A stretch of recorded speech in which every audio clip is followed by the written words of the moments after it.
If you're new to the channel, you might have missed the 2-episode rebuilding series on this 1983 XR 500, but this last weekend I took the bike out for some single track and for some Jeep trails.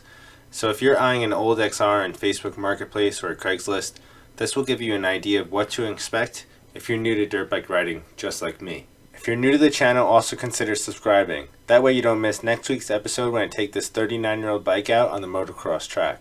So before we start with some single track, let's warm up on these Jeep trails, as single track is pretty intimidating on this 300-pound, 40-inch tall bike when you have less than 5 hours total on a dirt bike. Now on these trails you won't find me ripping the bike too hard just because there are a ton of blind corners, and since it's my first time, I'm not sure what to expect in terms of the terrain and also traffic from the Jeeps. Additionally, being solo on this ride, I don't want to push myself too hard and find myself in a sticky situation. Anyway, let's get into some of the pros of this 1983 XR 500. The first pro is that I'm out here riding with minimal out-of-pocket cost. I happened to get this crazy deal on this bike, resulting in me getting in its current condition for under 400 bucks. Granted, I think I spent about 22 hours getting the bike rideable, but that's about par for the course when you're picking up a barn bike. The second pro is this huge gas tank. I feel totally comfortable that I'm not going to run out of gas with this 3.1 gallon tank. I know a lot of the guys who have motocross bikes probably don't feel that same way. Third pro is this seat is actually super comfortable. I feel like I'm sitting on a sofa as I ride through these trails. I feel like an XR in today's dirt bike world is like riding an old Cadillac, back when they were built like tanks.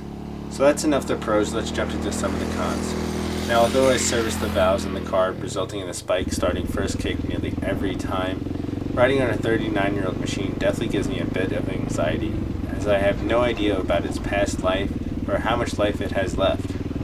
Another con is the height and the weight of the bike. As you'll see in the single track test, I got beat up pretty bad and also dropped the bike. Stock, this bike is roughly about 37 inches tall, but for some reason mine measures 40 inches. So I'm constantly on my tippy toes, and if I start falling, there's about a 90% chance the bike is too. Building off the con of this height and the weight, when I eventually did stall it on some single track, kicking over this big thumper on an incline can be pretty tricky and downright frustrating at times. Overall, on these wide types of trails, the XR does great despite being 39 years old. It feels planted in the soft stuff and the suspension eats up the bumps pretty well, but I even think my SSR pit bike could do this trail.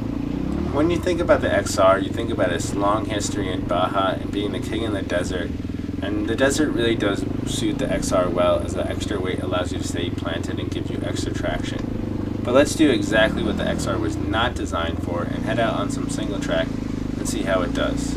So the trail I'm heading out on is called Wrangler Trail, and it's rated as a beginner trail, which in most areas it is pretty easy, but there were definitely a few hard sections.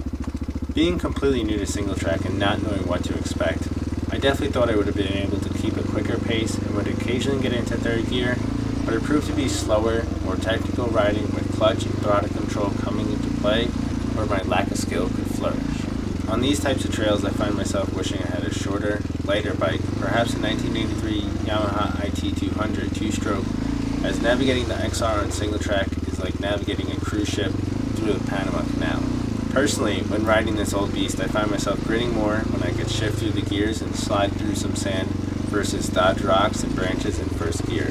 Don't get me wrong, some aspects of single track were fun, but combining the size and the weight of this bike along with my lack of experience makes it not the most enjoyable. I plan to give single track another swirl once my 1983 IT200 is back from the dead, as it saves me about 60 pounds and saves about 6 inches on the seat height. Now if my XR was set to the stock 37 inches, I'm sure it would be more manageable, but it's still a pretty tall bike even when you're 6 foot tall.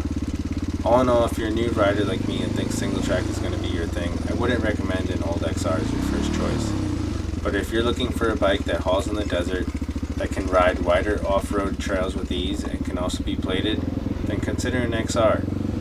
And if you enjoyed this video, smash that like button and make sure to subscribe so you don't miss the next episode of taking this 39-year-old tank out on some motocross tracks.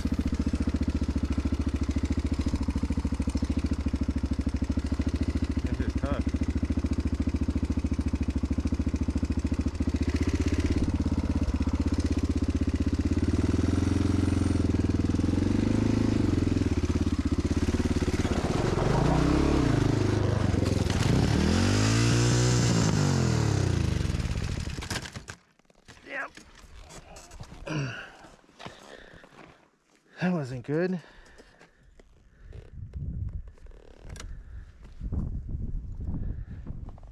Oh.